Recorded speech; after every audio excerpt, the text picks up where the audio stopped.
بتاع لندن. لا تنسوا الاعجاب بالفيديو والاشتراك في القناة تشجيعا لنا لنستمر بنشر المزيد ان شاء الله.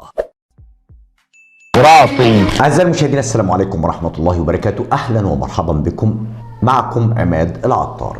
أعزائي المشاهدين، النهاردة هنتكلم تاني عن موضوع الأسعار اللي شاغل كل الناس. الرئيس عبد الفتاح السيسي بيقول تقديري للمواطن البسيط والغلبان أهم أولياتي، وكلنا عارفين القصة دي وكلنا عارفين ان هو فعلا بيبني وبيكافح، ومفيش رئيس جمهورية في العالم كله بيحاول او بيجاهد او بيفرح انه الاسعار بترتفع. بسجل احترامي وتقديري للمواطن الغلبان والبسيط قبل اي حد تاني في الظروف اللي احنا ماشيين فيها دي. طبعا ده كلنا عارفينه ومتأكدين منه.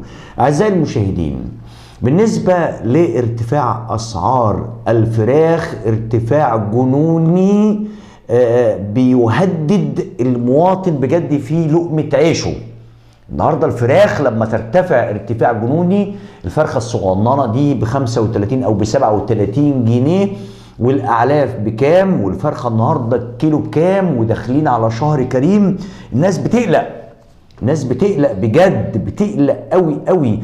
انا مش طالع النهارده عشان اقول اصل الاسعار والحكومه والقصه، لا لا لا، انا بالنسبه لي بقول عايزين حل، بنهدي المواطن، لان احنا بنقول ان في اعلاميين بيستفزوا المواطن. سعر الفراخ النهارده او السعر هينزل امتى؟ وده السؤال اللي الناس هتساله بقى، متى تنخفض الاسعار؟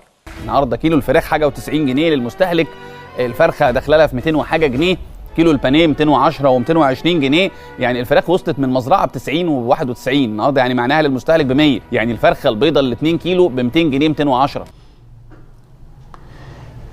أعزائي المشاهدين، في مذيعين بصراحة بيتكلموا وبيعبروا وبيوصلوا صوت المواطن للمسؤول، فبالتالي المواطن بيهدأ.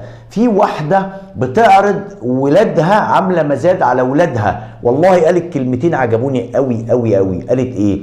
قالت يعني ممكن اروح اجيب 2000 جنيه علشان ادفعهم 4 بالربا عشان اكل ولادي، وكده كده هيخلصوا، وكده كده مش هيبقى معاها، لان هي راحت استلفت بالربا وهتدفعهم زيادة ومش معاها، يبقى بالتالي هتتسجن، وكده كده ولادها هيضيعوا. فمين هنا المسؤول؟ انا ما بقتش عارفه اجيب حتى اكل عيالي، اجيب منين؟ اروح اجيب 2000 جنيه ادفعهم 3000 جنيه ربا عشان اكل عيالي؟ هاكل عيالي ولا اعمل ايه؟ اجيب منين؟ انتوا تقولوا لي انا هجيب منين؟ هقول لكم على حاجه يا سعاده الريس، يلا العيال هنعمل مزاد على العيال، حد يشتري العيل ده ولا حد يشتري دي ولا تشتروا ايه؟ جاب لكم باقي الاربع عيال تشتروهم؟ في مين هنا المسؤول؟ يعني والله الواحد بيزعل على حاجات كده، يعني مش عارف اقول ايه.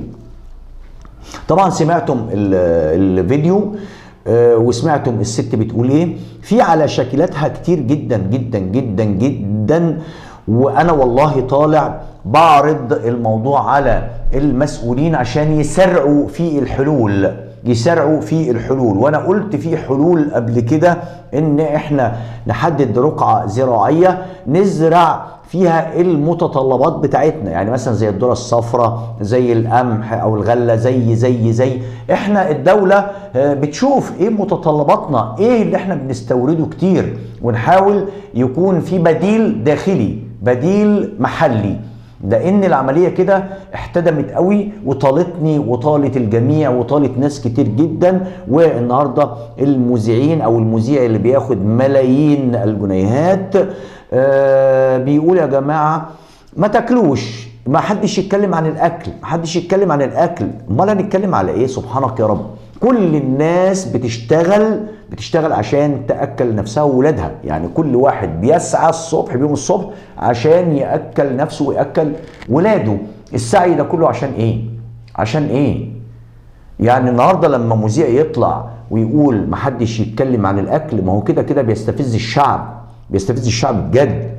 لا، في ناس مذيعين بتوصل المعلومه صح، بتوصل الرساله. لازم دورنا ان احنا نوصل الرساله صح، نوصلها صح، مش طالعين ننتقد النظام ولا ننتقد اي مسؤول. لا، لا، احنا بنقول شوفوا حل، بنقول شوفوا حل. يعني النهارده برضو لما شاب يقول انا والله هموت، وشاب كمان يعني المفروض ده يشتغل، بيقول لك وطبعا في ناس كتير جدا ما بتلاقيش شغل النهارده، يعني في ناس كتير جدا بتلاقي شغل وفي ناس كتير جدا ما بتلاقيش شغل. شاب زي ده لما يقول انا بموت، انا هموت، انا لو مت مش هتشهد، يعني حاجات غريبه كده بتحصل بجد. انا مش شغال بقالي شهرين، اقسم بالله انا بقالي يومين مش عارف اكل، بقالي يومين ما اكلتش. بص انا عارف ان انا هموت اليومين دول، هموت، بس انا لما اجي اموت مش هتشاهد. حاجات غريبه بتحصل. فالنهارده سمعتم طبعا الفيديو، وعلى فكره في على شاكلته كتير برضو كتير. فانا النهارده بقول يا ساده يا ساده اتحركوا. وفي كتير من المصريات والنساء والشباب بيعبروا بيطلعوا يقولوا على النت ويعبروا هيعملوا ايه لو ما اتكلموش هيموتوا، هيتخنقوا.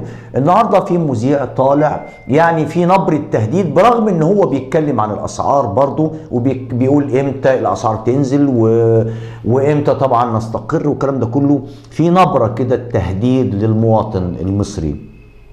طبعا يا جماعه غلط. المفروض الواحد يطلع يعبر بطريقه بالطريقه اللي هي تعجبه، بس ما يكونش فيه تجريح لاي حد. ما يكونش مثلا واحد ممكن يطلع يقول انا هوصل استغاثه، والله انا حالتي كذا كذا كذا، لكن ما يشتمش. ما حدش يشتم اي مسؤول او ينتقد الحكومه او ممكن يكون الحكومه شايفه حاجه مش شايفاها، ولكن الرئيس نفسه بيقول انا عارف ان الدنيا خانقه، انا عارف وفي غلا، هو معترف وبيقول يعني وشايف الدنيا، وبيقولوا اصبروا، واحنا والله العظيم صابرين وبنصبر وهنصبر ان شاء الله.